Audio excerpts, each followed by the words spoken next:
Good evening, ladies and gentlemen, and welcome to Sir Hunt on X on this 20th of October 2025, coming to you live from Cincinnati, Ohio, in the United States of America. Here's hoping everyone had themselves a wonderful day today. Lots to get to tonight, including an historical moment here in the city of Cincinnati that took place 35 years ago today. I will touch on that, and it was something that was from start to finish, that was unforeseen. Also, a birthday shout out to an iconic legend in the sport of boxing. And I relive his historical moment that took place 29 years ago because a particular fan base has come out of the soapbox. Now it's time for me to put him back. Now let's get right down to it. I hope everyone had themselves a wonderful day today. As always, on the Monday after, I go to the NFL recap. I'll go ahead and get this out of the way here real quick. Of course, an easy one is go to London. It was the Rams over the Jaguars. I mean, I said the Jaguars blew their load when they won their Super Bowl 2 weeks ago when they beat Kansas City. And that's what happened at the end of the day because they no-showed when they went to London. And as a result, they no-showed and just got punked from start to finish. The Rams defense was all over the place. Byron Young becoming one of the better players on the defensive side of the ball in the NFL. Sack and a half, part of the three they had over the Jacksonville Jaguars offense, who brought nothing to the table, per usual. And without Puka Nacua, who does Matthew Stafford turn to? Devontae Adams. That's why they got him, to fill a void if something happens. He did that, did the job. Matthew Stafford was a sensational. Big road win for the LA Rams as they were on to overseas, and they're on to bigger and better. Got a bit of a rough stretch in the middle there, especially after the tough home loss to the 49ers a couple weeks back, but they bounced back with a win of Baltimore. Went here to London. They seem to right a ship. They're going to win the NFC West. They're going to be fine at the end. And Jacksonville, maybe this is who they are at the end of the day because, everybody thought there was going to be something. They made that huge investment into Trevor Lawrence, which is totally backfired. And basically, the epitome was yesterday over there in London. I mean, you would think because they played more games in London, they played better. They didn't. They laid an egg. Like I said, they blew their load 2 weeks ago, and that's in their Super Bowl over Kansas City, and they've been basically in mediocrity ever since. So, big win for the Rams. They seem to right off the early ship. They should get things together. Once Puka Nacua gets back, him and Devontae Adams are going to make a formidable duo for Matthew Stafford. Of course, Kyrie Williams as the running back. The defense is solid and firm and good. Byron Young becoming one of the better guys up front for the Rams as well as the NFL. They're on to bigger and better things. Big win overseas. Now they can just ease up for a little bit. And of course, it was the quit job in Cleveland yesterday, but it wasn't the Browns. It was the Miami Dolphins. A total quit job, no other way to sugarcoat it. And Mike McDaniel's time in Miami as a head coach is already approaching expiration date status. That's exactly what it's come down to. And we talk about what's happened to this team since they made the playoffs a couple years ago. Remember, they got off to that blazing start to start the season, in 2023, and then just gradually, 2022, and just gradually fell off the map. It lost, I think, 4 of their last 5. They can't beat winning teams. Now they can't beat tanking teams. I mean, you lost to a Cleveland team who was tanking, and that was basically it. I mean, Tua turned the ball over is just basically Tua turned the ball over. And you guys in Miami owe an apology to Brian Flores, now the defensive coordinator in Minnesota, because this is a guy he didn't want. He wanted Justin Herbert. Dan Marino, the Dolphins legend, who's also part of the Dolphins organization, said to get Justin Herbert. Stephen Ross, the clown owner, went against it and got Tua turned the ball over. That's who they got. And as a result, that's why they're where they're at now. And it might be time for a total fire sale at this rate. And Mike McDaniel, I guess they said nothing is going to change. I don't think as much as they want to change. I mean, what are they going to go to at this point? My guess is they'll probably write him out for the year until they finally give him the axe. Because it's time there is hit expiration date status.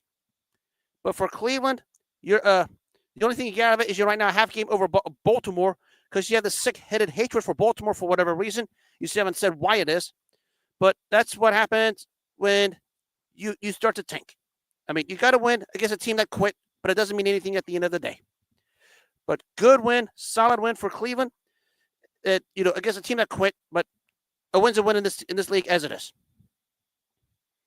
And it was Philadelphia over Minnesota. First, let me get this out of the way. You guys in Philadelphia are a bunch of cowards right now, taunting Minnesota are a bunch of cowards right now, taunting Isaiah Rodgers for whatever the frick he did.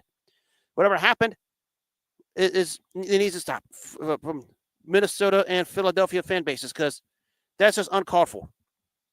But we talk about this game, much better effort on offense from Philadelphia, excuse me.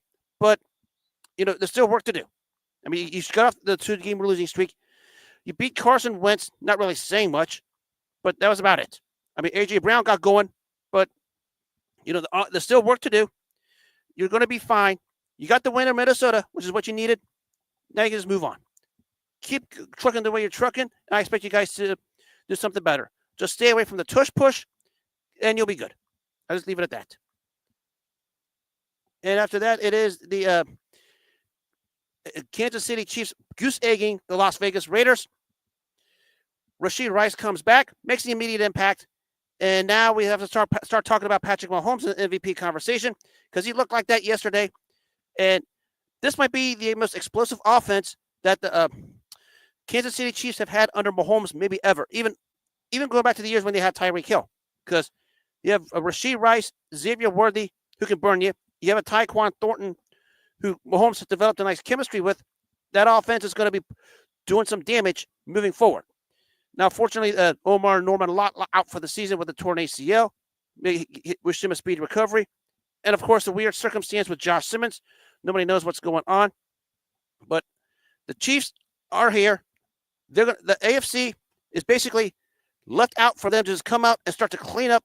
And I expect that to start happening here real soon because there's nobody in the AFC is standing out. It's just a cluster mess. And Kansas City is basically saying, nobody wants to take it. We're going to come get it. And I expect them to do it moving forward because that's what I expect with this team when it comes to winning, representing the AFC in the Super Bowl. I've said it from the beginning. They're going to be the team to beat. They're still going to be that even after the 0-2 start. They're still going to be there. And they're going to be a tough out for anyone.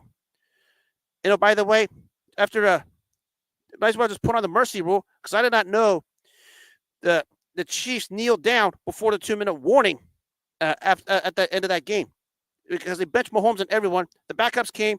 I guess they felt sorry for the Las Vegas Raiders, understandably so, because that's what essentially happened at the end of the day. Now to another game we can talk about here. It's, of course, New England over Tennessee. Nothing much to say about this one other than the fact that the New England Patriots just did everything they wanted to. And as a result, that's why they managed to win this particular game. Tennessee is just in rebuild mode, as we know. Drake May is becoming a top-flight quarterback who's going to be a face of the league here real soon. I mean, he's as good as anyone. I mean, what can you say? This offense, everybody's putting this guy in the Tom Brady conversation where everybody needs to slow down. He hasn't done anything in Tom Brady's league yet. But Drake May is slowly becoming a top-flight quarterback in the NFL, surpassing some of the guys we talked about over the last several years. And New England is just rolling. And big win for Mike Vrabel returning to Tennessee. Everybody remembers how that tenure ended unjustly because of the biggest mistake Tennessee made to trade A.J. Brown. Mike Vrabel was left with nothing. And as a result, they clean out the house. Eventually, Mike Vrabel was the last one to go. I think deep down it was a satisfying win for the Tennessee Titans, for the New England Patriots, when they went on to beat Tennessee. And it was also in the early games, the Bears over the Saints. Nothing much to say other than this. We know the Saints aren't going anywhere. They had their 5 minutes of glory when they beat the Giants a couple weeks ago. That's pretty much it. And for the Chicago Bears, Caleb Williams looking a little better under Ben Johnson, but it was DeAndre Swift who's basically become an unstoppable force and basically carrying the load on that offense, taking some pressure off of Caleb Williams.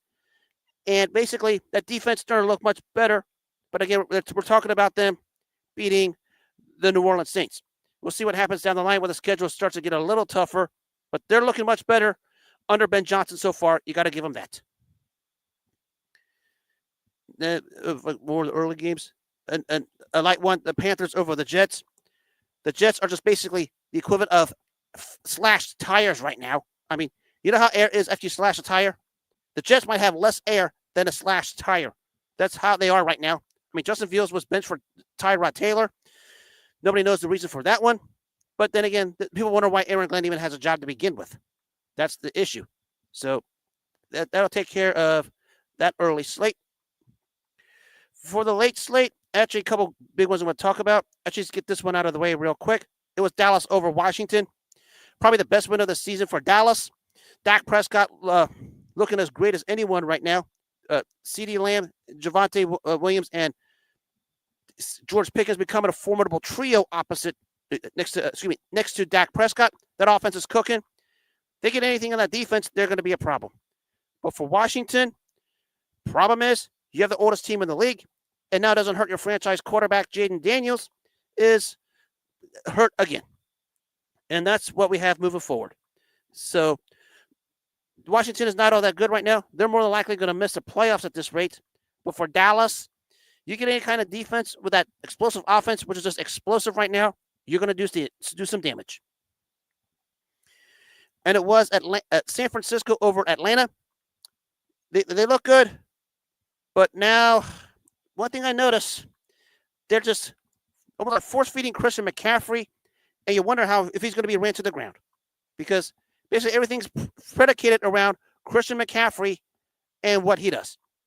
I mean, first 100-yard game of the season, the defense of San Fran put the clamps on Bijan Robinson.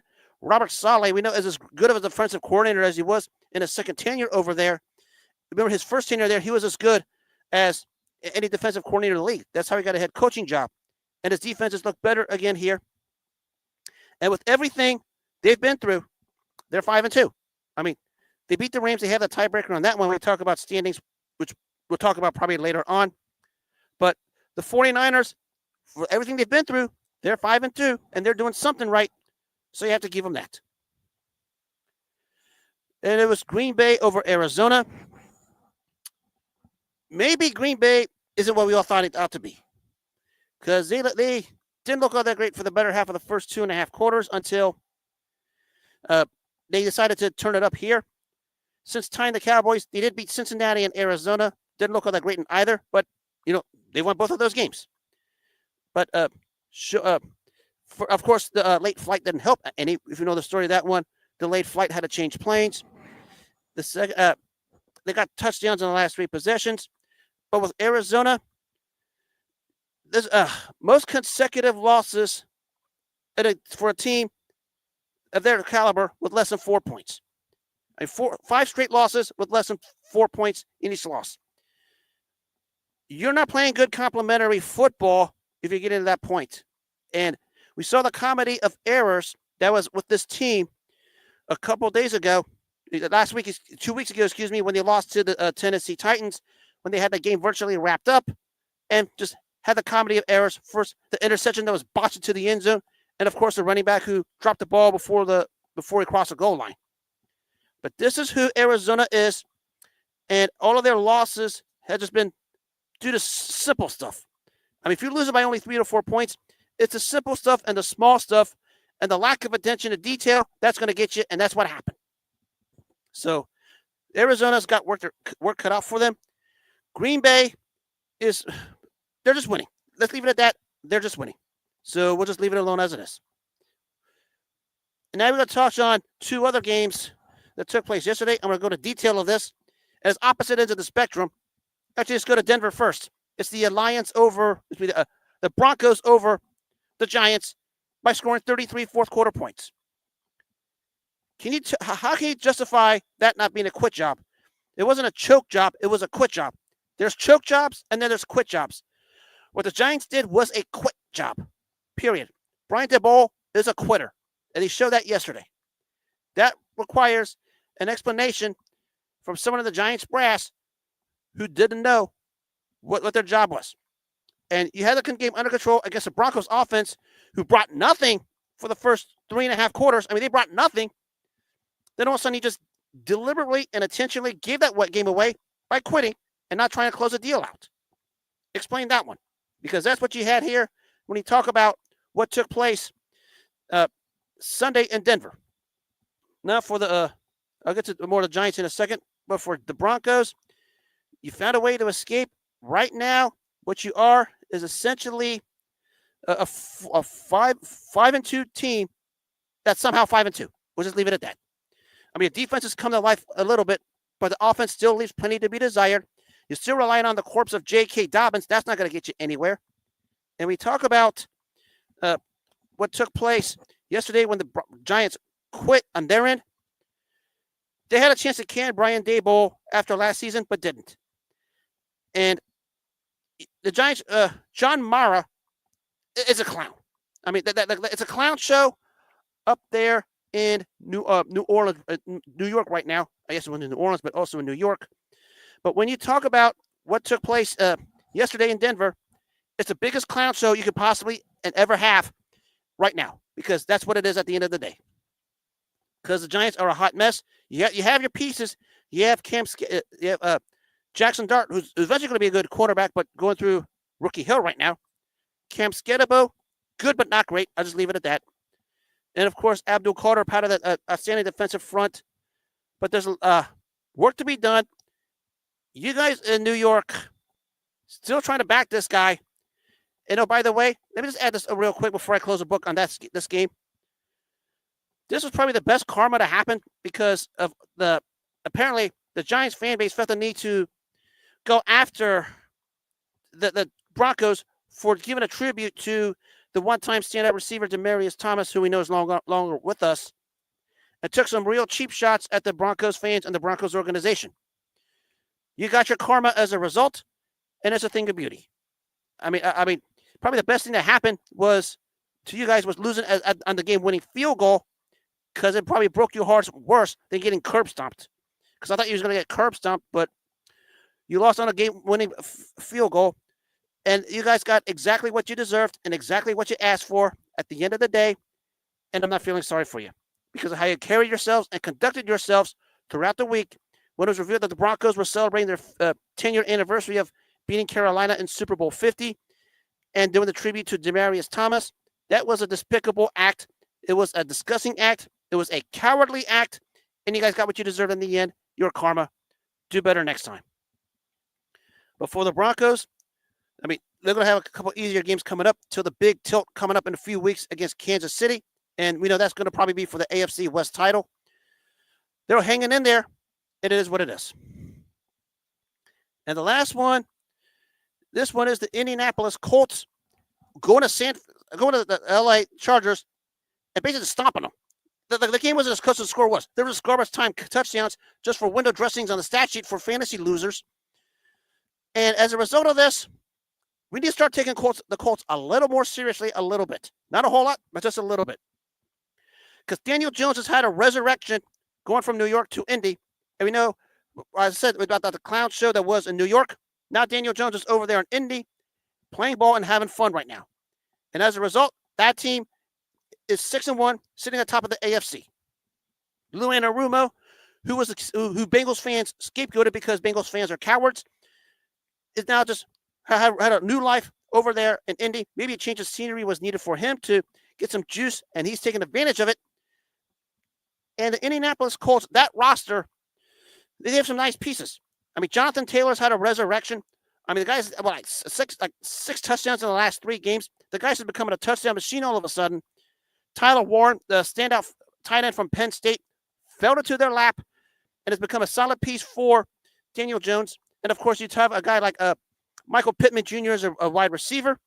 That offensive line is solid. And we talk about this Colts offensive line, and it's as good as anyone, in my opinion. Let me pull this up here. I apologize. I'll get to that in a minute. But the Colts offensive line is as good as anyone. Making run block, pass block, pulling guards, versatility. And remember, they lost both Ryan Kelly and Will Fries to free agency, both to Minnesota. They replaced those, and they're holding their own when you talk about what the Indianapolis Colts are doing. And it's just a very good job of what's going on right now over there. So the Indianapolis Colts are 6-1. It's a team camaraderie sort of thing, and that's what I like. Not like what we have here in Cincinnati, who puts one player over everybody else because they carry themselves like morons. But a team game with everyone contributing equally. And we talk about what this team has done up to this point so far. You have to now consider them a threat. I mean, doesn't mean they're going to come out of the AFC. I'm not going to go that far yet. I mean, there's still a few games we need to find out. They still got to go to Pittsburgh. I believe they also got to go to Kansas City at some point. And also, out there, they got a couple of others in there. Of course, they still got to match up with Houston, but I think Houston's eventually going to get their act together. But the Colts are a contender. They're a threat. I mean, well, I'm not going to go as far as making them the favorites because there's still that team in Kansas City that's going to be the favorite until proven otherwise. But I like what this team is doing, and I like how this team, especially we talk about guys like Quentin Nelson and Matt Gonzalez on the offensive front, and we look at the defensive side of the ball, of course, DeForest Buckner, one of the better guys in the defensive interior, and Latu on the edge. JT Tuamalu, of course, a standout rookie from Ohio State. Another depth piece they can add to that defensive front. Very versatile. Secondary is good. Colts are going to be a problem at this rate. Lou Anarumo's cooking with that defense, and we'll see where this one goes moving forward. Again, I'm not going to go as far as saying they're going to win the Super Bowl because there's still a lot of factors to consider, but they're going to win that division, and they're going to have a home playoff game, and it's going to be something to see. A lot of people still saying they're frauds. I'm not going to. No, that quote can go out the window.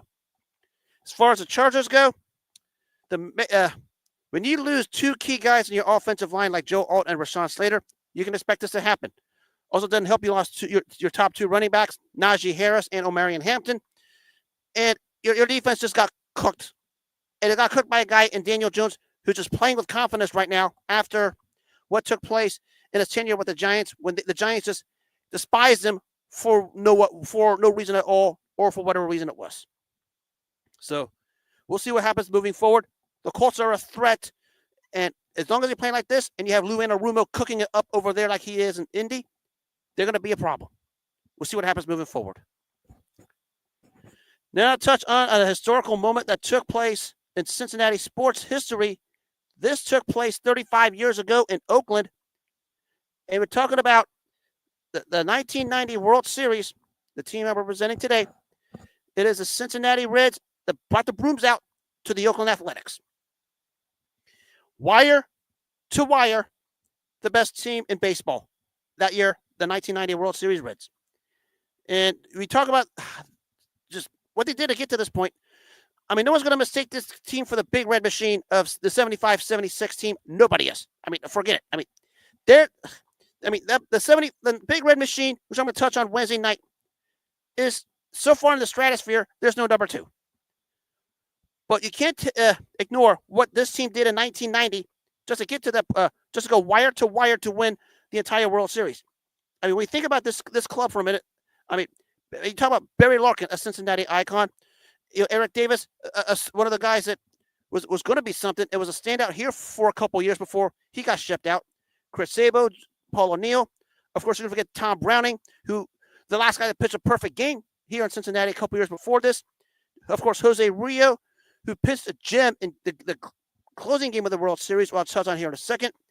And, of course, the Nasty Boys have featured guys like Rob Dibble and Randy Myers. Of course, how can you not miss Randy Myers if you're watching this as a Reds fan? I mean, the guy just sitting there with a ball in his hand and it had the alcohol breath and the bloodshot eyes. You thought the guy was drinking Jägermeister and vodka in the bullpen before he got out to the pitching mound. I mean, his eyes were so bloodshot, and he had that alcohol-like breath, the way he just stood there and stared down at the pitcher, or the batter, just sitting like this, and just looked like he was, shell-shocked and drunk after probably spewing some Jägermeisters and vodka in the dugout before he got called to the mound. But he and Dibble and the rest of that bullpen was a problem during that 1990 World Series run that went wire to wire. And we talk about some of the moments in this one. Jack Armstrong going to the All-Star game, obviously. One of the interesting stats is of Herm Willingham hitting 3 triples in a win in St. Louis on August 15th. The back home runs by Sabo, Larkin, and Davis beat Houston in the summer of that year.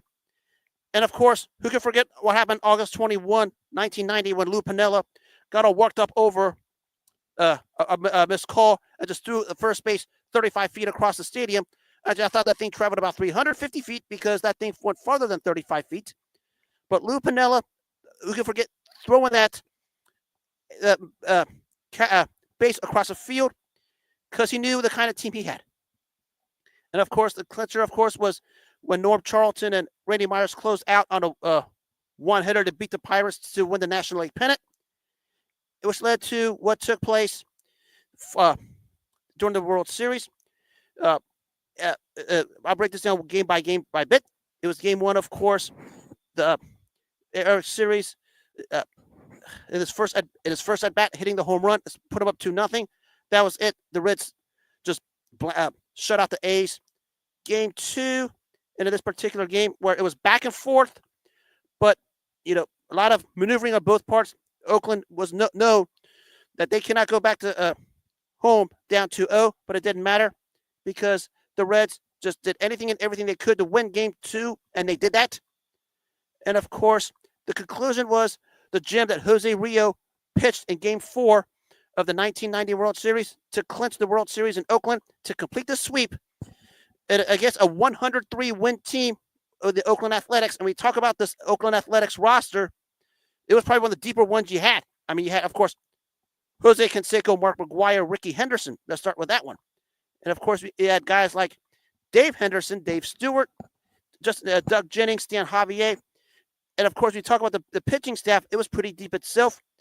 We said Dave Stewart, Scott Sanderson, of course, the standout closer for many years in Oakland, Dennis Eckersley, who was as good as anyone, known for that, known to look like a reject version of Yanni with that crazy mustache and long hair, wearing the green and gold Oakland's A's hat. I mean, that's what he looked like. But the Cincinnati Reds basically just put the clamps on this team. It was timely hits, timely base steals, timely running as the series went on. And, of course, Jose Rio with the gem in game four to simply ice it as the Cincinnati Reds were your 1990 World Series champions. As Marty Brennaman eloquently said, your 1990 World Series championship belongs to the Cincinnati Reds, and it's something that should be talked about more and celebrated more here in Cincinnati because, it was unforeseen. I mean, nobody gave this team a chance to do anything going into the season. Remember, they went wire to wire. I mean, they started the best, ended the best. And we talk about going to this matchup with the Oakland Athletics. Nobody people thought they would win a game in this series because remember how good Oakland was. Remember, Oakland had won the World Series in '89, and before that had a chance to win the '88 World Series. Of course, that was ended by the iconic Kirk Gibson home run for the Los Angeles Dodgers. We know the story of that one. And many thought they would do something here. The Cincinnati Reds basically said, we're winning this whole thing, top to bottom, play together, play for one another. And we talk about Lou Piniella as the manager of the Cincinnati Reds. And we talk about when you had the base throwing incident. It's basically, you had a feeling from that point forward, they were going to win it. And we talk about what he did that day from that point forward. And what was revealed, I did not know this. He managed with intimidation, and I think the guy wanted to win as much as anyone.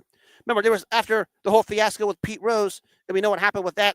Piniella took over and basically said, I'm taking this team to the World Series, and he did it. He basically came with an attitude with, I like these guys, but I'm not going to be friends with them, and they're not going to like what I have to say because I'm here to win games, and if that's what it's going to take to win games, so be it. That's what happened 35 years ago today when the Cincinnati Reds went into Oakland, and Jose Rio pitched the gym, brought the brooms out, swept Oakland into the end of the Pacific Ocean, and brought the World Series trophies home to Cincinnati. End to end, wire to wire, it was a thing of beauty. Shout out Kevin Dugan. I just saw you pop in here. Hope you're doing good out there tonight, my friend. And I'd close out with another legendary moment. This is a happy 63rd birthday shout out to one of the iconic figures in boxing history, Atlanta, Georgia's own Evander Holyfield. One of the most noble warriors of our time. Bizarre circumstances got him to the bronze medal in '84, which he should have gotten the gold. Granted, circumstances were weird and bizarre. Managed to win the World Cruiserweight title. of course, jumped up to win the undisputed heavyweight championship 3 times. But it was almost 29 years ago that maybe the moment that put him over the top took place at the MGM Grand Garden when he did the world a favor by dragging Mike Tyson into the ring and just beating him all over the place. We know the story of the Holyfield-Tyson buildup. It was basically built up since the day Holyfield went up to heavyweight after he wiped out Carlos De Leon to become undisputed cruiserweight champion. Went up to heavyweight and basically said, I'm going to be the undisputed heavyweight champ. Doesn't matter who or doesn't matter what. But his sights were set on one guy and one guy only, and that was Mike Tyson. Probably the longest build-up for probably, at the time, the most anticipated heavyweight championship match in boxing history. Maybe the most anticipated match in boxing history at the time when you consider all the build-up. Because remember, back then, heavyweight championship of the world was what you wanted to go for, and that was Holyfield-Tyson. And that's what everyone wanted to see, because the heavyweight championship of the world, the undisputed champion, the undisputed #1 contender. But of course, we know all the ins and outs, the ups and downs, the turmoil that took place with both fighters in and out of the ring. Most notably when Mike Tyson lost to James Buster Douglas in 1990, that axed that fight. And of course, when Mike Tyson faked the rib injury to stall out and postpone the originally scheduled fight of November 8th, 1991. And the keyword being fake the rib injury, because you don't break ribs doing sit-ups. That's what Mike Tyson's excuse was. And of course, Mike Tyson going to prison. Evander Holyfield, the wild 3-fight series with Riddick Bowe. The health problems with the faith healer. Well, he was never going to get that fight. And after a lackluster performance against Bobby Chiz, Holyfield finally gets the fight he wanted. Pegged to be as a tune-up for Mike Tyson, and who was started out as a 25-1 favorite. It was dropped to 6-1. There was only one guy, Ron Borges of the Boston Globe, who told everyone Evander Holyfield was going to do it, and they were proven right. Because Mike Tyson and his fans and his followers and his people, Don King and that crew, revealed their true colors throughout the build-up and the presser of this fight. And when Evander Holyfield, the week of the fight, stared that dagger right into the eyes of Mike Tyson and walked away and had the smirk as if to say, I got him, you had a feeling something was going to happen. It's a case of the businessman against the street boy, and the street boy approaches the businessman in the suit, but you have the businessman ripping off the suit, popping out all the muscles, and just beating up the street boy and just putting him in the dumpster. That's what Evander Holyfield did to Mike Tyson 29 years ago today.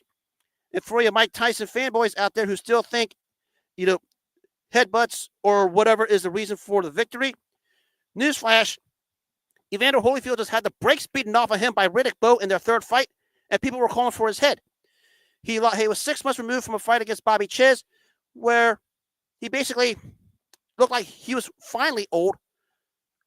And he comes into this fight against Mike Tyson, and he just dishes it to you with your head on a silver platter on a plate. And Mike Tyson fanboys just lost all kinds of room to open their mouths after that. Because today, when we were celebrating Holyfield's birthday, Mike Tyson fans decided to come out of the woodworks and out of the soapboxes. You guys need to respectfully just shut up and go back to the soapboxes, because your boy just, it wasn't a boxing lesson. Mike Tyson got punked by Evander Holyfield. And I mean punked. Punked. Punked the size of the national debt. That's what happened 29 years ago. And when you talk about, Holyfield's legacy and Mike Tyson's legacy at this point, Holyfield's always going to have the greater legacy. It's a no-brainer. He beat him once. I mean, he was going to beat him so bad again, Mike Tyson resorted to the ear bite, in the rematch. I don't want to hear about headbutts. And what kills you guys was Mike Tyson's ex-trainer, Teddy Atlas, told you guys to your face, Mike Tyson's going to find a way out. And that's what he did, because he knows he couldn't beat Evander Holyfield. Look at how Mike Tyson walked into the ring both times against Evander Holyfield. He looked like he didn't want to be there. Evander Holyfield even knew it, capitalized on it, and did that. And we talk about what he did in the first of the two fights 29 years ago as a 6-1 underdog, which, originally was 25-1. Someone, I guess, placed their life earnings on it, which they made him an instant winner. Evander Holyfield was always going to have the psychological edge on Mike Tyson for one reason only. One reason only, in 2 words. No fear. Evander Holyfield was never afraid of Mike Tyson. Scaring people was Mike Tyson's strength. Not being scared was Evander Holyfield's strength. And if you weren't going to be afraid of Mike Tyson, that's like half of a victory for you right there. And that's what happened 29 years ago. He was never intimidated by Mike Tyson, even when he went up to heavyweight. He was never, fearful of Mike Tyson. He knew that say he got Tyson in that ring, he was going to do that, regardless of year, regardless of era, regardless of who was in his corner, regardless of who Mike Tyson was dating, or who he was doing business with inside a hotel room in Indianapolis. Evander Holyfield was always head and shoulders above Mike Tyson, regardless of what will happen with Mike Tyson around him. Doesn't matter what the excuses are. It's just plain sight. And we talk about what took place 29 years ago. Let me remind you, Evander Holyfield was 5 years older and had a more soft-born body than Mike Tyson did. I don't want to hear the excuses of Mike Tyson fans at that point because you have zero room. And I'll tell you something else. You know who all had trained Evander Holyfield at one point in their careers? George Benton and Emmanuel Stewart. Two of the all-time great trainers, and neither of them was in Evander Holyfield's corner when he beat Mike Tyson. Imagine those two had the corner in Evander Holyfield's corner. Y'all can bust out Kevin Rooney and Mike Tyson's corner all you want. Doesn't matter. Kevin Rooney's not going to fight Evander Holyfield for Mike Tyson. Mike Tyson was going to do that. Mike Tyson was never going to be in Evander Holyfield's league. He never is. He never would be. I said they can fight 10 times. You can get that same result. Why? Because Evander Holyfield was never intimidated or never scared of Mike Tyson. He knew the day he got him into that ring, which was the first time 29 years ago today, he was going to do what he did. Because he had the confidence, he had the faith, and most importantly, he had it up here, he had it right here, and to top it off, he never was afraid.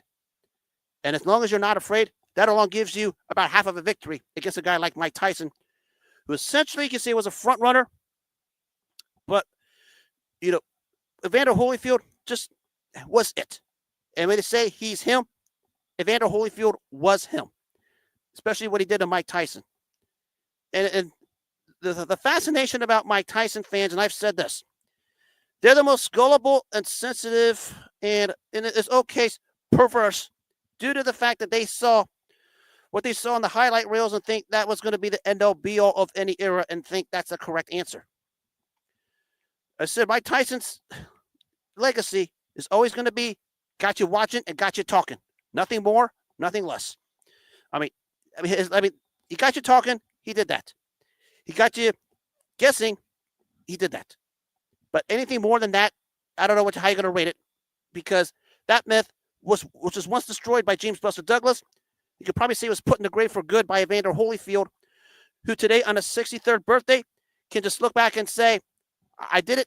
Y'all wrote everything about me. Y'all thought Mike Tyson was going to blow me out in one round. I showed you guys how to do it. And 29 years ago, he's still living high off that tremendous, tremendous win. And the win that put him among the all-time great heavyweights. Easily a top 10 all-time great heavyweight. That means a no-brainer. I mean, the career speaks for itself. Any good top guy, he wanted to fight, he fought. And he basically beat almost all of them. Maybe a sole exception of Lennox Lewis, but we know Lennox Lewis was a different breed, and that took place in the back end of 1999 when Holyfield was essentially done. But still, he didn't duck Lennox Lewis. He said, bring it on. Second fight, did probably the best he could. Lewis's size was just too much. Doesn't deter the fact that Evander Holyfield is a top 10 all-time great heavyweight, and he certainly is. I mean, and the people, especially Mike Tyson fans, just can't grasp. Just not the fact that Evander Holyfield beat him, was how he owned him. Because that's what happened twice. Second fight was so bad, that's why Mike Tyson bit his way out. Even Teddy Atlas told everyone, Teddy Atlas, Mike Tyson's former trainer, told all Mike Tyson fans to their face, every single one of them, Mike Tyson's going to look for a way out. And we talk about mentally tough athletes, meaning the fight biz at that time, nobody was more mentally tough than Evander Holyfield. We talk about having to fight a guy who bite half your ear off and still wanted to kick his butt. That was Evander Holyfield. One of the more mentally tough fighters to ever step foot in the ring. I mean, the chin was surreal. Conditioning was surreal. His ability to give and take was surreal. There's a reason why he's in the Hall of Fame, and he's a top 10 all-time great heavyweight. Happy birthday. Happy 63rd birthday, Evander, real deal Holyfield. Enjoy what you did to Mike Tyson 29 years ago, because then Mike Tyson fans are just simply living in a pool of tears right now because every time they think of you, they think of what you did to their boy. And it was a thing of beauty. I wish we could have heavyweight fights like that again. And I conclude on another topic of the heavyweight division because this came through and all of a sudden it set fireworks again, and I'm going to have to clean this up. Once again, we have idiots who are just going after Max Kellerman, who said Alexander Usyk's heavyweight resume is thin because he doesn't belong in the all-time great heavyweight conversation. Look, anyone knows me knows I am the biggest Alexander Usyk fan out there. Pound for pound, the best fighter in the world. That's a no-brainer. But when you talk about what he's done as a heavyweight, or just talk about this heavyweight, not all divisions, just a heavyweight. I mean, Joshua twice, Fury twice, okay. That's about it. I mean, I'm not giving credit for beating Daniel Dubois twice. I can't give him credit for beating Chaz Witherspoon. And he, of course, he has a win over Tony Bellew in there, which doesn't amount to anything. When you think of the all-time great heavyweights at a time when the heavyweight division was a glamorous division, not just in boxing, but in all of sports, and the ultimate prize was the heavyweight championship of the world, and at a time when it meant something, there were other fighters that did it more significantly. Of course, Muhammad Ali and Joe Louis. Forget that. That's the top of the heap. You know, I can't put Alexander Usyk over Jack Johnson for many reasons. I can forget Jack Dempsey. Forget the two of the guys I talked about, Evander Holyfield and Lennox Lewis. I can't even put him over George Foreman after how he just bulldozed Joe Frazier effortlessly, and then of course comes back in 1994 as the jolly old bull man and knock out Michael Moore to reascend himself to an all-time great. I can't put Usyk over them. I can't put Alexander Usyk over Joe Frazier because we know the trilogy with Muhammad Ali that uplifted his legacy. And what else is there? I mean, I can't put him over Sonny Liston, Floyd Patterson. Remember, the Patterson trilogy over Johansson was something else. Can I even put him over even a guy like Vladimir Klitschko? I mean, who just ruled the roost. I mean, granted, in a dull division at the time, but still a long heavyweight championship reign over multiple guys in multiple countries. Can't even put him over him. I get the fascination of this. I mean, I said, pound for pound, he's the best fighter in the world. If we talk about his run from cruiserweight to heavyweight, you know, it stacks up. We're talking just a grand picture. But if you're isolating the heavyweight division, just an isolation of the heavyweight division only, his resume doesn't stack up. I mean, Fury twice, Joshua twice. What does it mean at the end of the day? Remember, this is when the politics started to realm in the sport of boxing. And when guys like Ali, Joe Louis, Jack Johnson, Jack Dempsey, Evander Holyfield, Lennox Lewis, George Foreman, Joe Frazier, among others, rule the heavyweight division, not only were they in bigger fights, they were in bigger fights against greater heavyweights, and they were in bigger fights of greater historical significance. And don't even try to put Alexander Usyk over Joe Louis, because what the second fight with Max Schmeling, the historical significance of that, Alexander Usyk's not even in Max Schmeling's stratosphere. Let's get that out of the way. He's not even in Max Schmeling's stratosphere because of the historical significance that he went through. Forget Joe Louis. He's not even in Max Schmeling's league as a heavyweight. These heavyweights, and we're talking heavyweights, did it at greater levels against greater opponents, against more significant fights in history. That where we talk about Alexander Usyk doesn't stack up. So I back Alexander Usyk all of the way. I mean, talk about this, just historical significance of what he's done through his career as a cruiserweight and heavyweight, just the broad parameter of, you talk about pound for pound. Yeah, the modern great, probably the best fighter of this era. That's no doubt. I'll give you, that is it. That's a no-brainer. Stacking them up with guys like Muhammad Ali, Joe Frazier, Joe Louis, and those all-time greats doesn't even stack up. I mean, if I had who am I going to knock out? I mean, who am I going to knock out to put Alexander Usyk in? I can't knock out Muhammad Ali. Forget it. I ain't going to knock out Joe Louis. I mean, 12 years, 25 successful title defenses. And forget the historical fight he had with Max Schmeling, with everything that went on in the cultural world, in the society back in 1938. I know I ain't put Alexander Usyk over Joe Louis. Forget that. Jack Johnson, all kinds of barriers were crossed. Forget that. Evander Holyfield and Lennox Lewis, maybe Holyfield's comparable in the terms of grand picture because of career parallels, but Holyfield's resume as a heavyweight trumps his. We consider he fought everyone. Of course, you forget Lennox Lewis. I mean, the premier heavyweight at that time. Can't put him over Larry Holmes. I mean, 7.5 years, 20 successful title defenses. Forget Joe Frazier, the trilogy with Ali. Of course, he beat Ali the first time, but that alone trumps anything Usyk does. Who am I going to put him over? Who am I going to put him over? Because those guys I mentioned had significant accomplishments against significant fighters at significant parts of heavyweight boxing history at a time when the undisputed heavyweight championship was the glamour prize in all sports and maybe all of pop culture, because that's what it was when the heavyweight division was it. Alexander Usyk, just in terms of career, cruiserweight and heavyweight and amateur, is an all-time great. You can say that. But isolation as a heavyweight is where Max Kellerman owns you guys, because he's right on that one thing. Outside of the 4 fights against Anthony Joshua twice and Tyson Fury twice, what is there? Can't get him to beat the fake heavyweight champion Daniel Dubois because he was a fake heavyweight champion. Forget Chaz Witherspoon. That's an immediate disqualification right there. I'll back Alexander Usyk, but top 10 all-time great heavyweight, can't put him there because who am I going to take out? That's a question somebody's going to have to come with some real answers to me for. I'll open the debate. I will open the debate, but you're going to have to be honest and serious about it. Too many people are so prisoners of the moment of the modern times, I'm telling you, and they don't see the big picture. I mean, I don't like what Max Kellerman's doing on this particular thing with Ring Magazine and Mike Coppinger and bringing an NFL player like Rashawn McCoy in the fold. But with this case, he's right on this. I mean, if you're going to put him in the heavyweight division at top 10, tell me who you're going to take out and tell me who you're going to take him out with. I mean, I said, just a great overall fighter, but his heavyweight resume, isolated just as a heavyweight, it doesn't stack up. I'll open the debate because I'm civil with it. It's not like Bengals fans in Cincinnati. I'll just go that far. And on that note, I will wrap up this edition of Sirhan on X. Actually, a nice, cool, breezy night in the 50s here in Cincinnati. And as always, if you missed this show or any other shows of the past, you can catch it on the iHeartRadio and Apple apps on their particular audio devices. If you want to watch the video versions, you can catch it on Spotify. Soon, the Patreon website is going to be launched. And soon, the new rebranding and the new name change is coming through, which is going to start in 2026.